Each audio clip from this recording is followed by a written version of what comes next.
Assalamualaikum warahmatullahi wabarakatuh. Kami dari kelompok 5 P5. Saya Alifianisha Nurahmawati. Saya Nurhani Trihapsari, absen 31. Saya Sancaya Nindya Prasista, absen 6. Saya Meisha Cinta Salsabila, absen 21. Hari ini kami akan mewawancarai Bapak Sasun mengenai ternak ayam. Ya. Idot.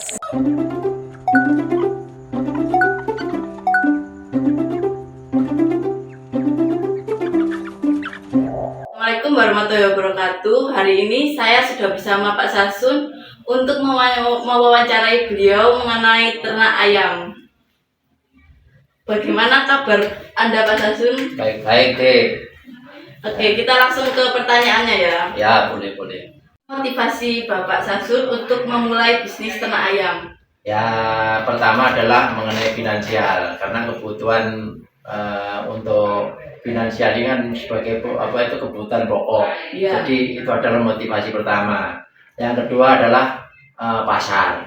Pasar itu kalau kita lihat dari ternak-ternak yang ada di Indonesia itu terlalu kurang masih dengan adanya mungkin karena harga pakan dan lain-lain. Itulah yang paling utama daripada motivasi sebagai ternak ayam.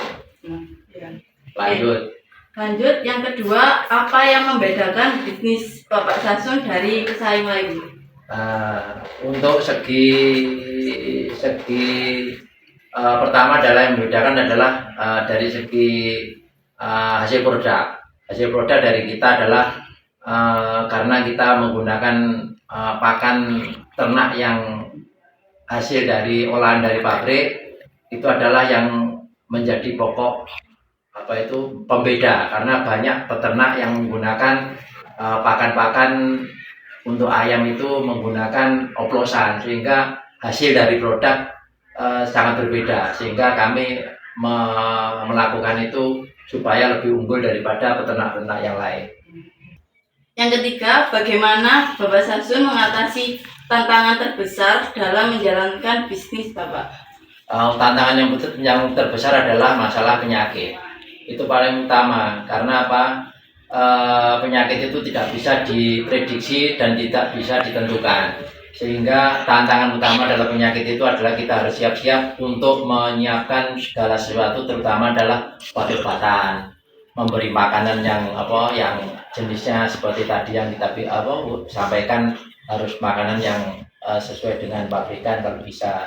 Jadi kita sebaiknya preventif, mulai dari kandang harus kebersihannya, terus obat-obatan harus siap, sehingga pada saat tantangan, terutama masalah penyakit itu bisa diatasi. Kalau yang lain masalah tantangan harga dan lain itu kita bisa bersaing. Oke. Yang selanjutnya, pertanyaan nomor 5. Apa yang Bapak Sasun anggap sebagai kunci kesuksesan dalam bisnis Anda? Kunci kesuksesan pertama adalah keuletan. Jadi kita tidak boleh langsung merasa kita putus asa, karena keuletan itu menyangkut telaten, terus sabar. Jadi menghadapi apapun yang ada di wirausaha ternak, terutama dari kita adalah terutama penyakit tadi. Jadi kita harus sabar, telaten, dan semua itu diserahkan pada Tuhan Yang Maha Esa. Oke, pertanyaan ke-6. Bagaimana Bapak Sasun membangun tim yang sukses? Kalau mau membangun tim yang sukses itu adalah karena kita wirausaha yang masih taraf menengah, jadi organisasi belum sampai sempurna, sehingga tim suksesnya itu bisa dikatakan masih sangat sederhana, sehingga mungkin tim suksesnya personilnya masih 2 orang atau 3 orang. Kalau sudah menyangkut ternak yang besar, itu harus ada namanya manajemen organisasi, sehingga di manajemen organisasi itu ada bagian yang kedokteran, ada yang bagian kesehatan, maksudnya ada bagian kebersihan, ada yang dibagi-bagi, sehingga itu nanti kerja bareng suatu organisasi akan menghasilkan suatu usaha yang berhasil. Yang ketujuh, bagaimana Anda mengukur keberhasilan bisnis Anda? Kalau ukuran atau parameter itu sebetulnya sangat tentatif, artinya kualitatif ya. Jadi kalau mengukur parameter sampai sekarang kita belum bisa sempurna. Hanya hanya ukurannya di parameternya adalah hasil daripada panen.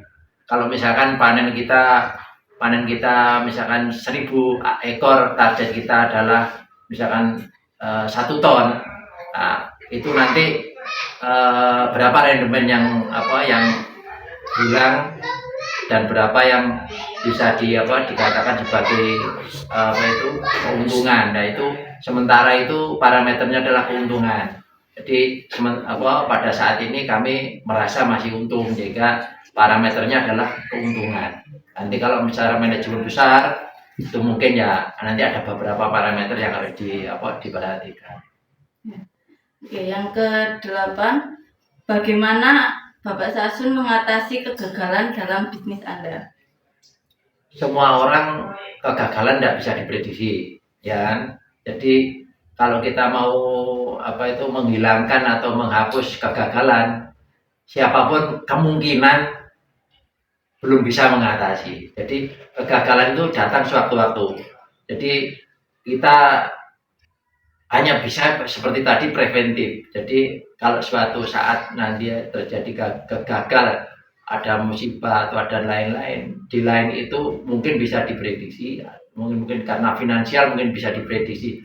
Kalau yang sifatnya major tidak bisa. Jadi nanti bisa dipisah antara major sama yang non major, sehingga kalau masalah kegagalan ini pertanyaannya sangat sulit dijawab, sehingga harus ada beberapa trik yang harus diperhatikan. Yang pertanyaan 9, apa yang menjadi tujuan jangka panjang bisnis Bapak Sasun? Untuk jangka panjangnya terutama ya tadi kita masuk ke mana itu misi tadi ya. Jadi tujuannya adalah pertama memang finansial, kita perlu untung yang banyak, ya toh. Terus kita bisa membuat kolaborasi dengan peternak-ternak yang lain. Terus kita harus membuat semacam jaringan pasar. Nah, itu lebih luas lagi. Itu yang kita harapkan untuk yang ke depan. Yang ke-10, bagaimana Bapak Sasun beradaptasi dengan perubahan pasar? Kalau masalah beradaptasi dengan pasar, kita terutama ya adaptasinya masalah harga.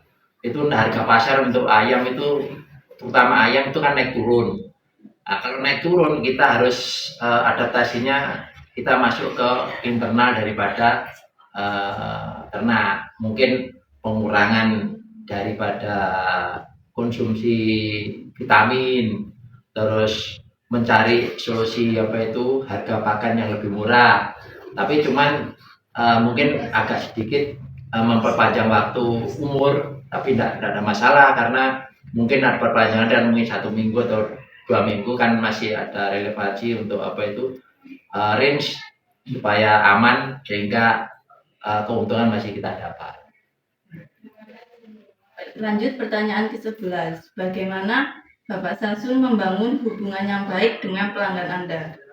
Nah, itu pertanyaan ini sangat bagus, karena kalau tidak ada hubungan baik dengan pelanggan ya, terutama pelanggan pasar, kita nanti namanya manajemen marketingnya nggak jalan, sehingga pada saat kita hubungan baik dengan pelanggan, terutama pelanggan penerima panen, itu harus diperhatikan. Nah, triknya adalah kita tidak bisa mengandalkan satu tempat pengepul. Kita harus mencari beberapa penerima atau pelanggan, sehingga di satu sisi misalkan kelebihan pasokan kita bisa alih ke sana. satunya lagi yaitu salah satu membangun organisasi pasar. Yang pertanyaan ke-12, bagaimana Bapak Sasun mengukur kepuasan pelanggan Anda? Kan ada beberapa teori ukuran daripada pelanggan pasar. Kita bisa menggunakan kuesioner, berikan pertanyaan ke beliau, membuat flyer, kita isi kepuasan apa, mungkin harganya mahal atau bobotnya kurang atau mungkin ayamnya terlalu kecil, terus tidak masuk mungkin ke rumah makan dan lain-lain. Itu salah satunya salah satunya contoh adalah menggunakan kuesioner. Jadi kita tahu, kita kumpulkan kuesioner itu sehingga hasilnya itu bisa nanti kita lihat dari beberapa pelanggan, nanti kita kumpulkan mana yang lebih baik, kita bukan grafik, grafik. Terus setelah nanti muncul di situ, ternyata tertinggi itu adalah karena harga. Nah, kita nanti manajemen internal kita perbaiki. Lanjut pertanyaan yang ke-13, bagaimana Bapak Sasun memilih mitra dan pemasok? Nah, untuk sampai sekarang kita untuk memilih mitra, terutama adalah mitra supplier daripada DOC. DOC adalah bibit daripada ayam. Itu kita cari yang betul-betul harganya pertama adalah yang murah. Yang kedua kondisi DOC yang bagus. Yang artinya bagus itu tidak lama-lama untuk panen. Itu yang kedua adalah masalah hasil panen. Hasil panen itu kita pilih-pilih, terutama adalah cara pembayaran. Itu yang paling pokok, karena ada beberapa pelanggan itu yang bayarnya molor, sehingga kita lebih baik kita hindari, sehingga ada saling dirugikan. Itu adalah yang paling utama di itu. Oke, pertanyaan ke-14. Apa yang Bapak Sasun lakukan untuk mempertahankan budaya perusahaan yang kuat? Kalau mempertahankan budaya yang kuat, kita harus setiap langkah harus kita tengok ke belakang. Pelajaran apa yang harus kita tingkatkan di ke depan. Yang baik kita teruskan, yang nggak baik kita berhentikan, sehingga nanti pada saat kita membuat keputusan di organisasi itu benar-benar sudah sesuai dengan keinginan daripada wirausaha itu. Pertanyaan ke-15. Bagaimana Bapak Sasun mengelola waktu Anda untuk memastikan bisnis Anda sukses? Sebetulnya itu pertanyaan itu nggak ada kaitannya ya dengan waktu dengan sukses. Karena kalau kita lihat masalah pertanyaan itu mengatur waktu belum tentu bisa membuat orang sukses gitu. Sehingga kayaknya pertanyaannya ini masih belum matching gitu. Sehingga nanti bisa Sebenarnya itu kalau misalnya kita menyisihkan waktu belum tentu kita sukses.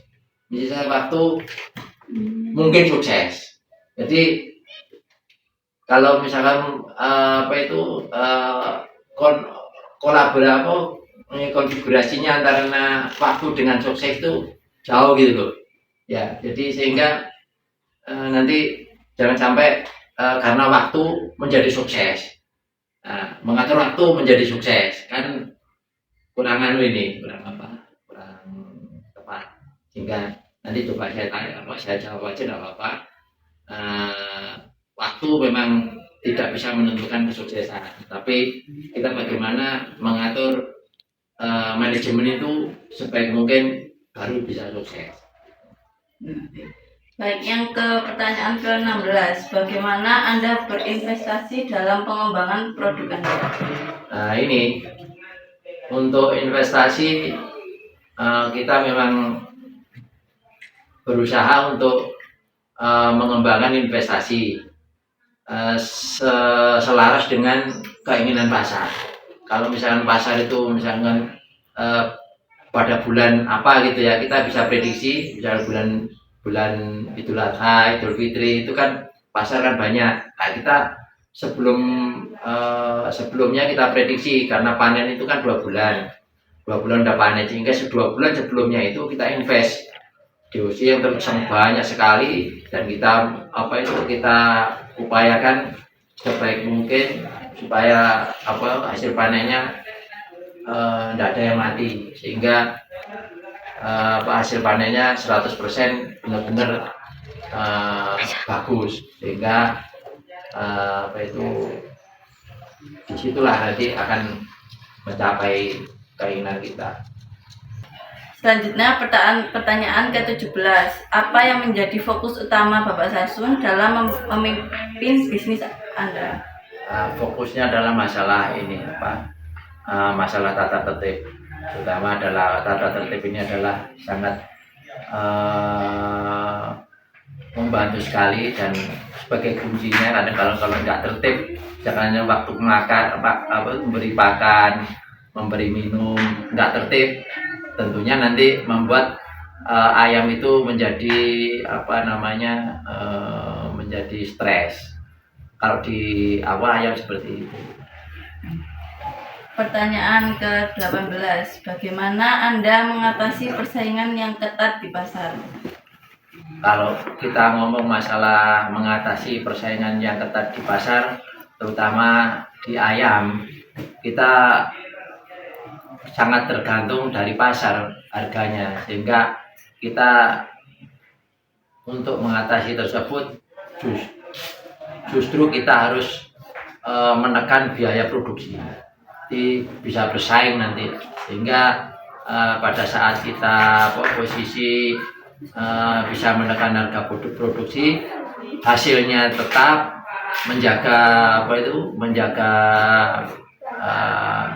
ternak supaya tidak menjadi sakit dan lain-lain, sehingga hasilnya produk bagus. Di tempat lain mungkin kena penyakit dan lain-lain, kita sudah masih dengan hasil panen bagus, sehingga bisa menjadi keuntungan. Itu sebagai salah satu daripada menjaga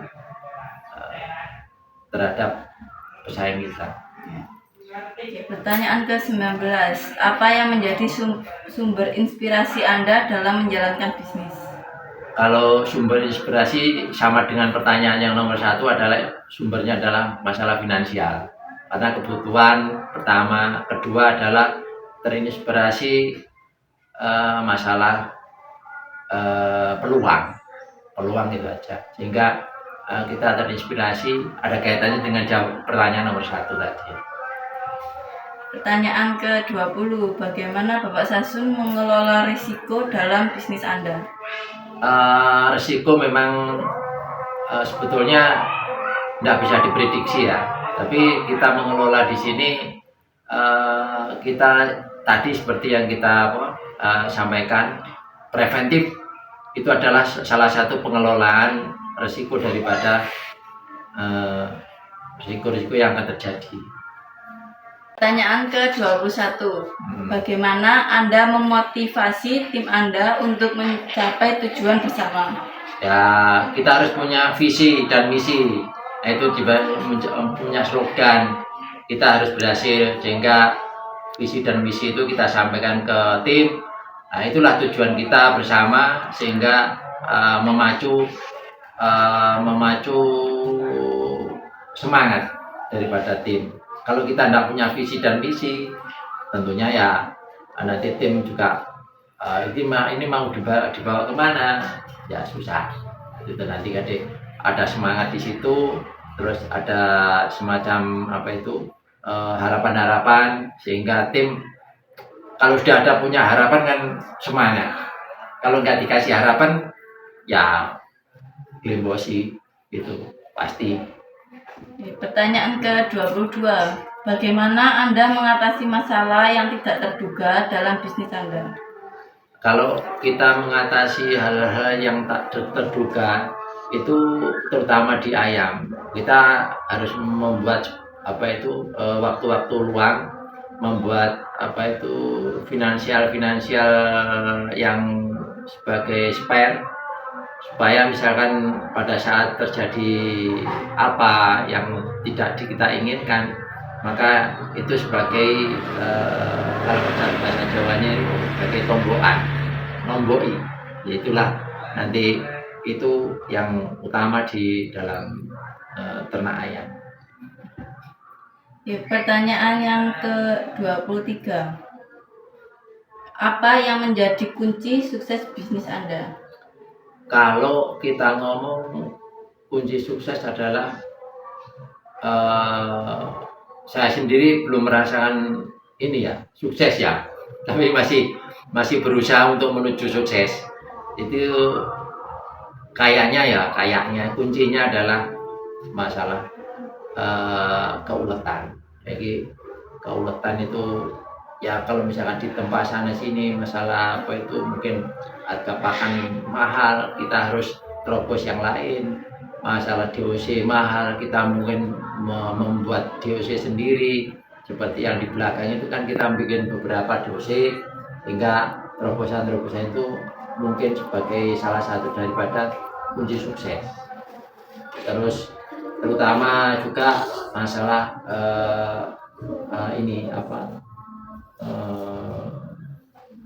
keyakinan, yakin bahwa itu akan berhasil.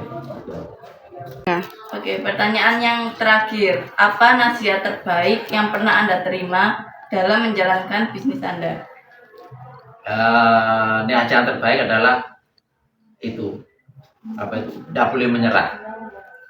Tidak boleh menyerah itu salah satu nasihat terbaik yang saya terima. Karena kalau kita misalkan gagal pertama, kita tidak boleh menyerah. Gagal kedua, coba lagi. Gagal tiga, coba lagi. Sampai berhasil. Itu adalah sifat daripada suatu ksatria, supaya kita suatu gagal, mungkin suatu terjadi kegagalan, bisa nengok kenapa kegagalan, kita perbaiki, kegagalan lagi, kita perbaiki lagi. Pada suatu saat tertentu nanti kegagalan itu akan terbayar dengan baik. Itu adalah nasihat yang terbaik. Oke, baik. Terima kasih atas waktunya Bapak Sasun. Ya. Dan saya akhiri. Wassalamualaikum warahmatullahi wabarakatuh. Sudah. Sekian dari kami. Wassalamualaikum warahmatullahi wabarakatuh.